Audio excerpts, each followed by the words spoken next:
কুমিল্লায় যৌথ বাহিনীর হাতে আটক যুবদল নেতা তৌহিদুল ইসলামের মৃত্যুর ঘটনা দ্রুত তদন্তের নির্দেশ দিয়েছে অন্তর্বর্তী সরকার। শনিবার দুপুরে প্রধান উপদেষ্টার প্রেস উইং থেকে পাঠানো বিবৃতিতে জানানো হয়, ডক্টর মোহাম্মদ ইউনুস এই মৃত্যুর জরুরি তদন্তের নির্দেশ দিয়েছেন। বিবৃতিতে আরও বলা হয়, মানবাধিকার সমুন্নত রাখা অন্তর্বর্তী সরকারের কাজ। এ ধরনের ঘটনা রোধে সরকার সংস্কার কমিশন গঠন করেছে। রাজনৈতিক দলগুলোর মতামতের ভিত্তিতে কাজ করবে সরকার। এ ঘটনায় সংশ্লিষ্ট সেনা ক্যাম্পের কমান্ডারকে প্রত্যাহার করা হয়েছে বলে জানিয়েছে আন্তঃবাহিনী জনসংযোগ পরিদপ্তর আইএসপিআর।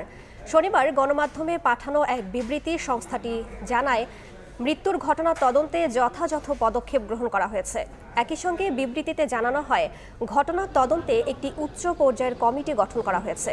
গত শুক্রবার রাতে কুমিল্লার সদর উপজেলার নিজ বাসা থেকে যুবদল নেতা তৌহিদুল ইসলামকে আটক করে যৌথ বাহিনী। পরে হাসপাতালে তার মৃত্যু হয়। তার শরীরে আঘাতের চিহ্ন ছিল বলে অভিযোগ করেছে পরিবার।